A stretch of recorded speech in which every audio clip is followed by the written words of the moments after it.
Bonjour et bienvenue sur Algomius. Nous sommes toujours dans le développement du site internet algomius.fr et les premières étapes ont déjà été réalisées.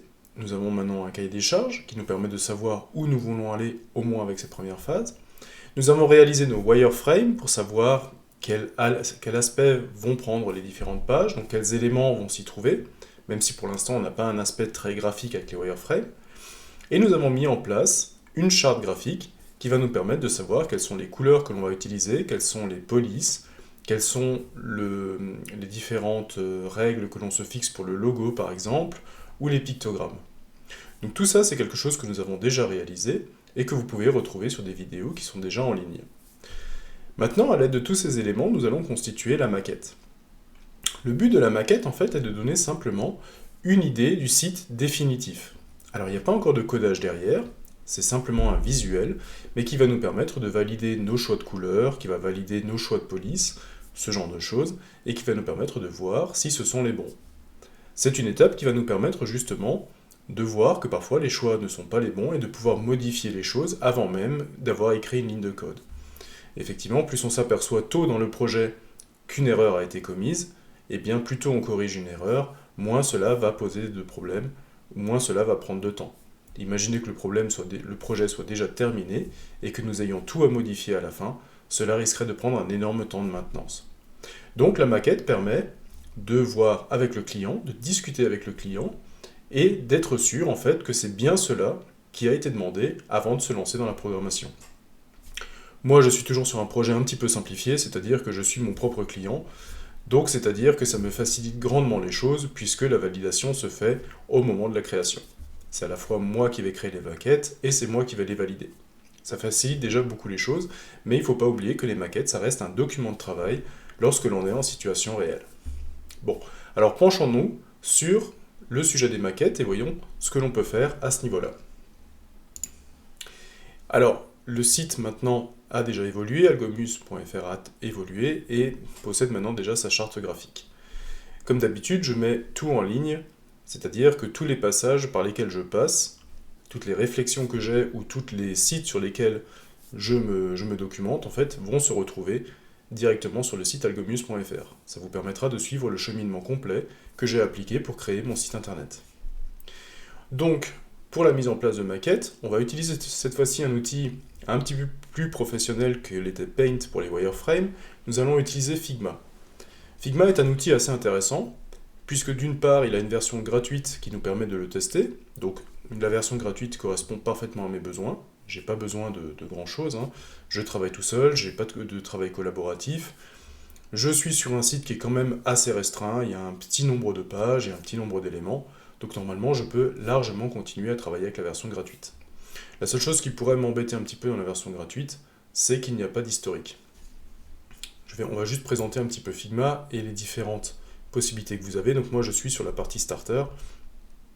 Il y a juste un peu cette histoire de version history, ce qui aurait l'air de dire en fait que au bout de 30 jours, ce que je fais pourrait être supprimé. Alors je ne l'ai pas encore vérifié, mais je l'ai compris comme ça, c'est-à-dire que les designs qui ont plus de 30 jours seraient supprimés de la plateforme.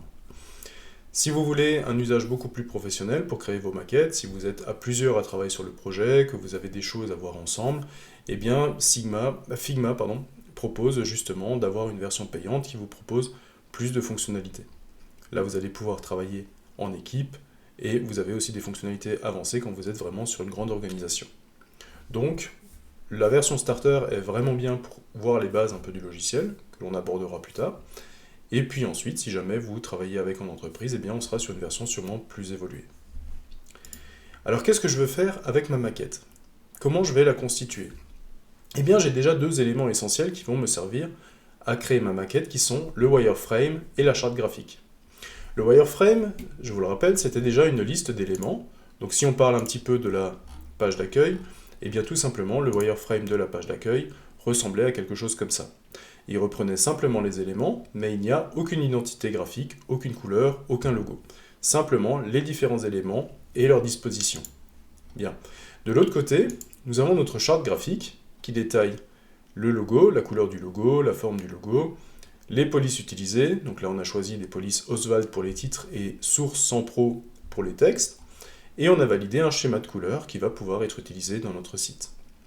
Enfin, les images, elles, qui vont créer aussi l'identité visuelle du site, eh bien je vais tout simplement les reprendre, je vais reprendre les miniatures que j'ai faites pour les vidéos. Donc ça va correspondre bien à l'identité du site. Voilà un petit peu les éléments de base sur lesquels nous allons construire nos maquettes. Et donc, alors je reviens sur la partie maquette.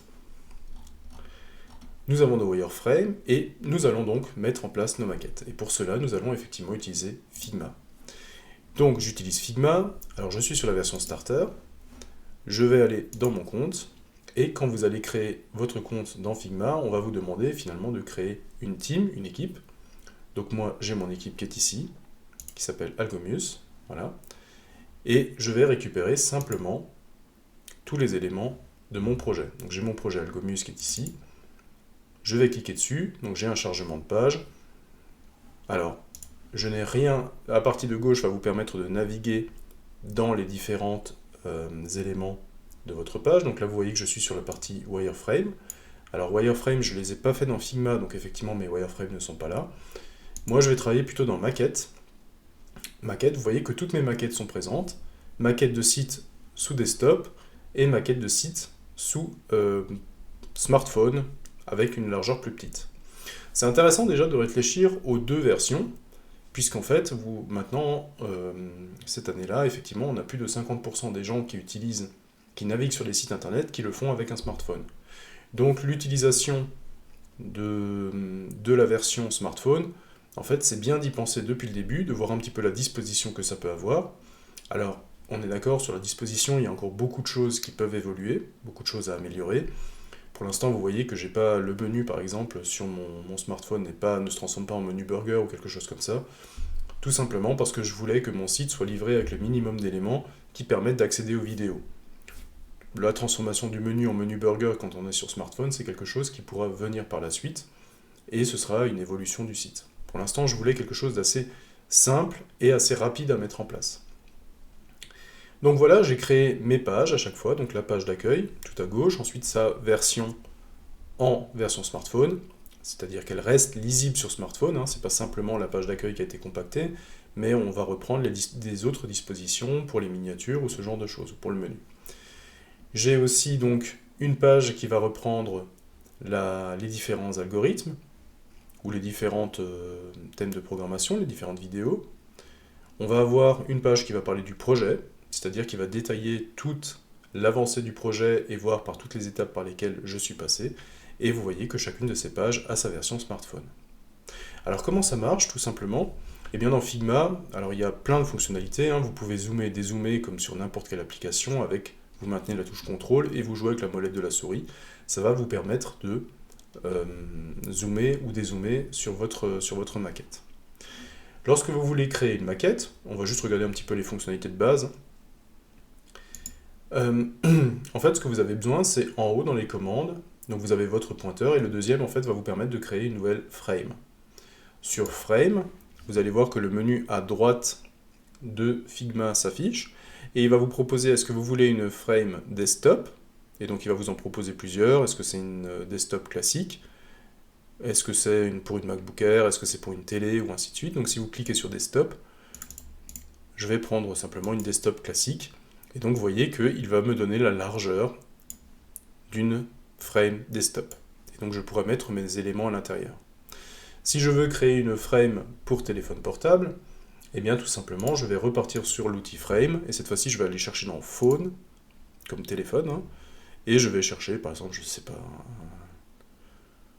sais pas si on peut prendre vraiment un Android Small, voilà. Bon, ça c'est vraiment très petit. On est sur du 360, mais bon, pourquoi pas. Voilà, et donc vous avez la largeur déjà prédéfinie pour vos maquettes desktop et pour votre maquette téléphone portable. Donc là maintenant, c'est simplement une page blanche sur laquelle vous pouvez amener des éléments.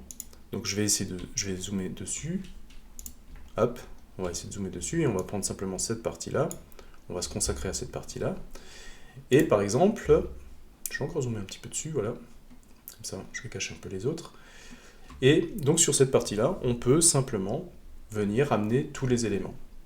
Alors le premier élément que j'ai envie de mettre, par exemple, c'est l'entête. Donc l'entête, c'est simplement, je vais chercher des formes Donc là, on avait l'outil frame, là, on a l'outil forme, donc vous pouvez tracer des rectangles, des lignes, des flèches, des ronds, des ellipses, des polygones, des stars, et ainsi de suite. Donc je vais simplement prendre un rectangle, et je vais dessiner ce rectangle pour faire mon en-tête. Voilà. Donc ce rectangle, vous voyez qu'à chaque fois que je sélectionne un élément dans Figma, en fait, ces informations apparaissent sur la droite. Donc ils me disent que j'ai un élément qui est placé en x0, y0 par rapport à la hauteur et par rapport à la marge de gauche. Il a une largeur de 1440 et il a une hauteur de 343. Alors 343, c'est peut-être pas très joli, on va mettre 350. Voilà, et donc vous avez la possibilité naturellement de toujours pouvoir modifier directement les valeurs chiffrées. Donc cette fois-ci, on est sur quelque chose de beaucoup plus précis que les wireframes, on est beaucoup plus ajusté. Alors là, vous voyez par exemple que la couleur, pour l'instant, elle n'est pas bonne, elle ne correspond pas à ma charte graphique. Moi, dans ma charte, qu'est-ce que j'avais comme couleur? Eh bien, je vais utiliser la couleur tertiaire alternative. Donc je l'avais en dièse, en hexadécimal, dièse 70, 70, 70. Et bien dans Figma, vous voyez que quand j'ai sélectionné cette image-là, je peux ici récupérer la couleur. En bas à droite, j'ai quelque chose qui s'appelle fil, et je vais donc dire 70, 70, 70. Je valide, et j'ai donc la couleur de ma charte graphique. Ok, donc pour cette en-tête, c'est bon. Maintenant, ce que je voulais dans mon en-tête, tout simplement, c'est tracer un logo. Donc je vais chercher une ellipse, ici. Alors il y a des petits outils, il y a énormément de raccourcis clavier. Par exemple, vous pouvez faire, quand vous maintenez la touche Shift gauche enfoncée, et que vous tracez votre ellipse, en fait, votre ellipse a toujours la même longueur et la même largeur. En fait, elle va garder ses proportions. Donc là, je veux une ellipse qui fasse, par exemple, alors je voudrais qu'elle fasse peut-être 200 sur 200. Alors je ne suis pas arrivé tout à fait à le faire au clic, bah, c'est pas grave, je vais simplement retourner sur la partie de droite et je vais mettre 200 par 200. Voilà. Mon ellipse, elle est là. Et si je la sélectionne, eh bien vous voyez que à chaque fois, Figma va me proposer des lignes, par exemple orange ici, qui me spécifie que je l'ai centré verticalement. Donc j'ai mon élément qui est centré verticalement. Alors je vais le mettre ici, et je vais regarder un petit peu le haut. Donc le haut, je suis à 84. Et le Y, 75, je vais peut-être le mettre à 100. Ah non, pardon, ça c'est 75, c'est celui-là. C'est le X que je vais mettre à 100. Comme ça, je suis sur des valeurs, fixes. Ok, alors qu'est-ce que j'avais dit que je voulais pour mon logo? En fait, mon logo, je vais récupérer simplement une image. Je vais donc retourner dans la partie fil. Et dans la partie fil, j'ai la possibilité de cliquer sur le carré de couleur. Donc ça va m'ouvrir un autre menu. Et en haut, dans Solide, ce que je vais faire plutôt, c'est que je vais chercher une image. Et donc cette image, je vais simplement, donc il va me proposer une image par défaut, le damier, et il va me proposer de choisir une image. Alors mon image, je vais simplement la chercher directement sur mon disque, je vais prendre mon logo qui est ici, et je vais l'insérer. Et vous voyez que mon logo est déjà en place. Donc là, vous avez la possibilité de changer plein de choses, le contraste, l'exposition, la température, ce genre de choses, pour les spécialistes de la couleur qui veulent vraiment faire varier les choses. Mais bon, moi, je suis content, j'ai déjà mon logo. Ok. Ensuite, qu'est-ce que je veux avoir dans mon en-tête? Je voudrais aussi avoir les menus de navigation. J'ai 3 menus, je voudrais pouvoir aller à l'accueil, comme on le voit sur les wireframes, je voudrais pouvoir aller à l'accueil, je voudrais avoir un lien vers ma chaîne YouTube, et je voudrais avoir un lien vers le projet qui explique comment le site a été fabriqué. Bon, bah là tout simplement, on va se prendre 3 formes, qui sont 3 rectangles, et donc je vais prendre simplement un rectangle. Alors je peux le redimensionner, je peux dire par exemple qu'il a une largeur de 200, et il a une hauteur de, je sais pas, 80, voilà. Ce rectangle-là, je peux le centrer par rapport à mon logo, ou par rapport au rectangle qui constitue mon en-tête, et je vais pouvoir, une fois de plus, le modifier. Parce que là, une fois de plus, sa couleur ne correspond pas à la charte graphique. Donc qu'est-ce que j'ai dans ma charte graphique? Je vais prendre le violet foncé, qui est 7B23FF. Donc c'est bien important d'avoir déjà réfléchi à sa charte graphique, puisque ça permet de créer une maquette beaucoup plus rapidement. Alors là, on a un rectangle qui est vraiment à angle droit. Moi, j'aimerais l'arrondir un peu. C'est ce qu'on ferait, par exemple, en CSS avec le border radius. Alors ici, on ne l'a pas. Mais vous voyez que quand vous sélectionnez le rectangle, à droite, vous avez un petit outil de courbure qui vous permet en fait de dire le corner radius. Et donc là, si je le mets à 20 par exemple, voilà, vous voyez que j'ai déjà un petit peu arrondi les angles. Là, vous allez retrouver également tous les effets que l'on peut avoir lorsque l'on crée quelque chose en HTML, CSS. C'est-à-dire que vous allez pouvoir retrouver des effets, par exemple. Si je clique sur effet, le premier effet qu'on me propose, c'est Drop Shadow. Drop Shadow, c'est tout simplement mettre une ombre. Alors là, pour l'instant, elle n'est pas très marquée. Donc on va essayer de la marquer un petit peu plus, en X et en Y. Voilà. Et donc là, on a une ombre qui est portée. Alors, je vais zoomer un petit peu dessus. On a une ombre qui est portée et qui commence un peu à montrer comment est notre bouton. Alors si on trouve qu'elle n'est pas encore assez marquée, on peut retourner dessus. Là, j'ai qu'une ombre à 25%, je peux en mettre une à 50%, et là, elle va être marquée un petit peu plus. Ok, donc j'ai un bouton qui commence à ressembler à quelque chose. Maintenant, ce que j'aimerais, c'est encore ajouter du texte dessus. Alors là, le texte, je vais simplement, dans ma charte graphique, j'avais mis que le blanc était une couleur acceptable, et je pense que le texte en blanc, ça peut être quelque chose de sympa sur un fond aussi foncé. Donc cette fois-ci, je ne vais pas chercher une forme, mais je vais simplement cliquer sur le grand T, qui va me permettre en fait d'insérer du texte. Donc je vais créer ici mon texte. Alors je ne suis pas là aussi, hein, si je suis dans le texte, vous voyez que je vais pouvoir changer les tailles. Là par exemple, mon texte du premier bouton, c'est accueil. Oula, oui, on ne voit pas du tout. Donc simplement, on va sélectionner le texte, et on va dire en fait que là je ne suis pas sur une hauteur de 12, mais on va prendre par exemple une hauteur de 32. Ouais, c'est pas mal. 32, ouais. Je peux peut-être même mettre un peu plus. Un peu plus que 32, 36. Ok. Alors j'ai quoi? J'ai la zone qui n'est pas assez grande. Bah on va la changer. Alors je vais juste la changer ici. Hop. Donc elle prenne toute la taille. Ah, j'ai oublié le L. Ok. J'ai changé ici. Et donc j'ai mon texte qui se met en place. Voilà. Donc ça, on peut encore le bouger, on peut le centrer. Non, ça le centre par rapport à la frame, c'est pas ce que je voulais. Ok. Donc je vais simplement le centrer pour avoir mon bouton d'accueil. Donc ça aussi, c'est des réglages que l'on fera, là c'est juste pour vous présenter les fonctionnalités, mais c'est des choses sur lesquelles l'alignement peut passer quand même pas mal de temps. Donc on va rester un petit peu là-dessus. Alors ce qui est intéressant dans Figma également, une fonctionnalité que j'ai pas mal utilisée, c'est que vous pouvez grouper des éléments. Là, par exemple, vous voyez que j'ai un texte, et derrière, j'ai un rectangle. Et pourtant, en fait, c'est les deux ensemble qui vont constituer mon bouton. Donc, ce que je vais faire, c'est que je vais prendre mon rectangle, je vais maintenir CTRL enfoncé, je vais sélectionner mon rectangle et mon texte, je vais cliquer droit dessus, et je vais dire, en fait, groupe sélection. Et les deux vont être groupés dans ce qu'on appelle groupe 3. Alors par exemple, ce groupe 3, ce qui est intéressant, c'est que je peux dire, par exemple, je peux le renommer, en double-cliquant dessus peut-être. Il y a un truc normalement pour le renommer. Rename, voilà. Renommer, et je peux l'appeler par exemple le bouton accueil. Et ça va me permettre en fait de comprendre rapidement où sont les différents éléments de ma page. Là maintenant, j'ai mon bouton d'accueil. Et si maintenant je veux créer d'autres boutons, eh bien en fait, il y a quelque chose que l'on connaît très très bien en programmation, c'est le copier-coller, et il marche aussi.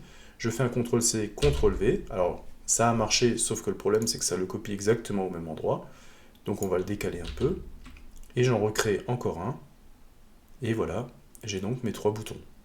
Alors là aussi, je peux vraiment utiliser les Y, les X pour les centrer en entier. Ce que je peux aussi faire, c'est les disposer comme cela. Et vous voyez que quand je vais bouger celui du milieu, il va me proposer à un moment donné...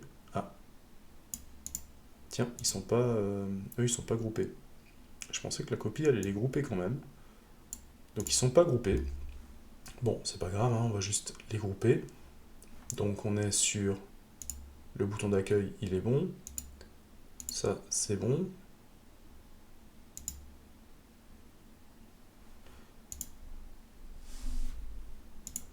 Alors, pourquoi est-ce qu'il n'est pas groupé? Ah, il a considéré que c'était des boutons d'accueil.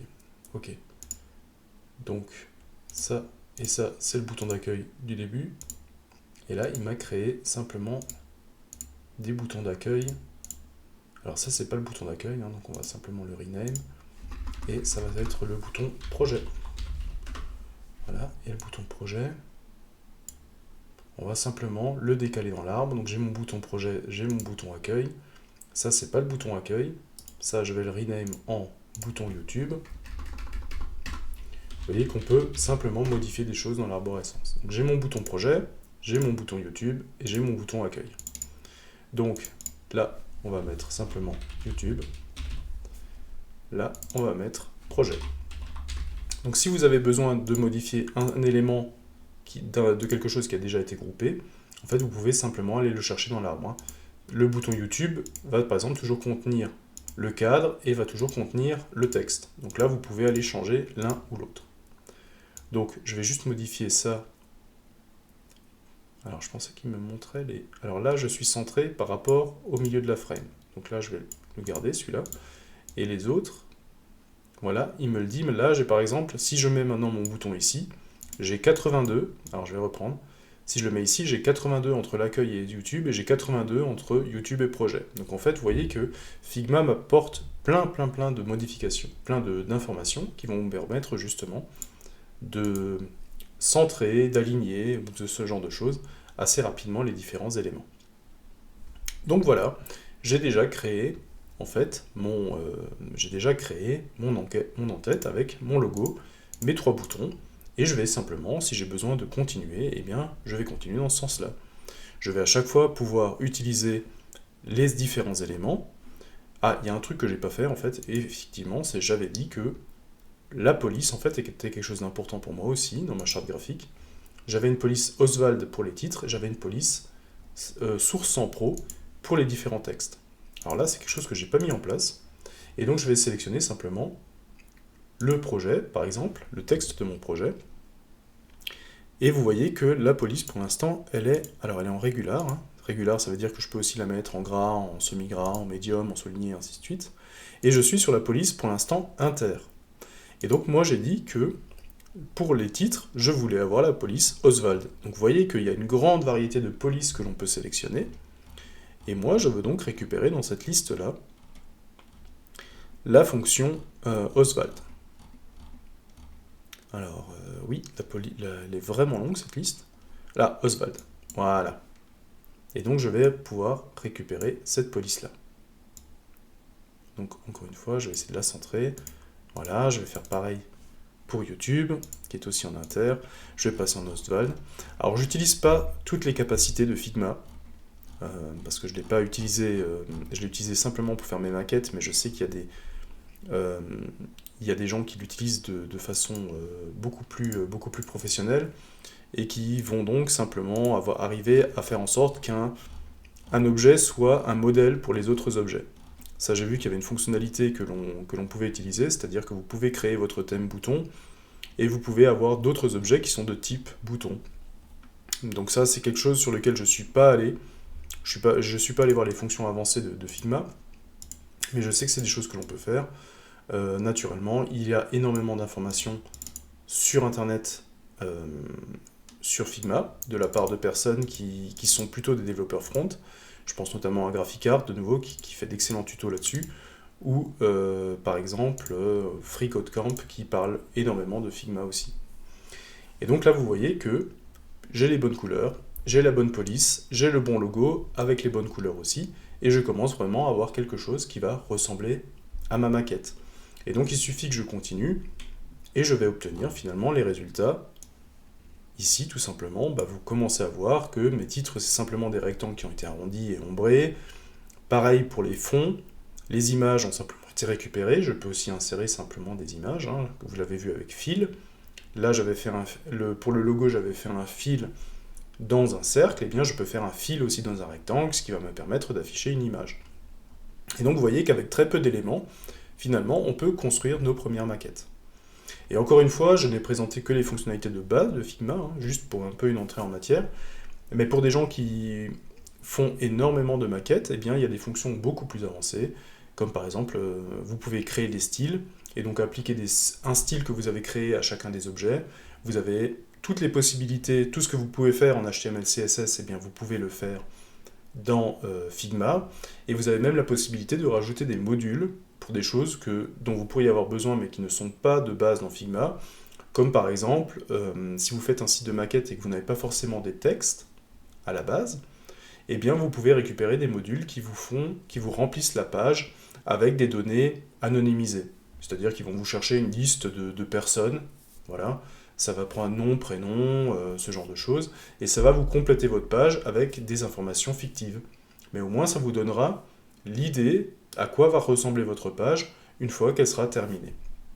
Et donc c'est un outil qui est plutôt intéressant parce que vous voyez que quand on a terminé, on a vraiment une bonne vision de la maquette, du site, à quoi elle va ressembler, et ça va nous permettre de discuter.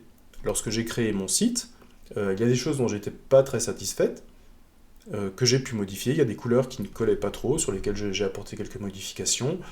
Les maquettes, j'ai pu aussi en discuter avec d'autres personnes qui m'ont donné leur avis. Avant même que je me lance dans la première ligne de développement, j'ai eu des avis, des retours, qui m'ont dit « Oula, ça a l'air un petit peu fouillis » ou « Ça, c'est pas vraiment... l'association des deux couleurs, elle n'est pas vraiment heureuse » ou « On comprend pas où est-ce qu'on peut cliquer et qu'est-ce qui est titre dans le site ».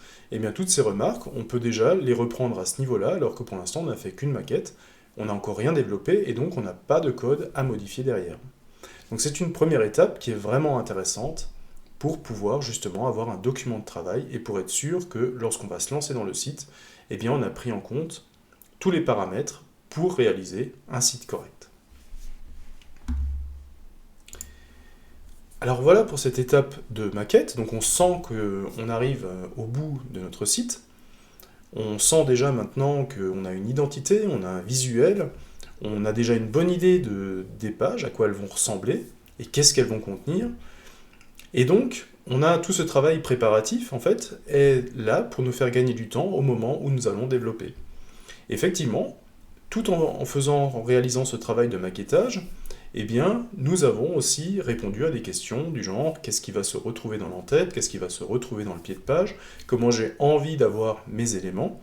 Et tout ça, eh bien, c'est un découpage qui va nous servir quand nous allons mettre en place les pages au niveau HTML et CSS. Ce découpage que nous avons fait, cette pré-analyse, va se retrouver en fait dans la structure de la page HTML. Et elle sera donc beaucoup plus facile à construire, puisque nous aurons déjà fait ce travail préalable. Donc, maintenant que nous avons les maquettes, il est temps de se lancer. La prochaine étape sera effectivement de faire la réalisation du site. Donc cette fois-ci, nous allons nous appuyer sur deux langages de programmation, le HTML et le CSS, et pour mettre enfin en place notre première version du site algomus.fr. Alors j'ai hâte d'y être, et je vous donne donc rendez-vous à très vite pour voir comment est-ce que l'on passe de la maquette au site directement. Bonne journée!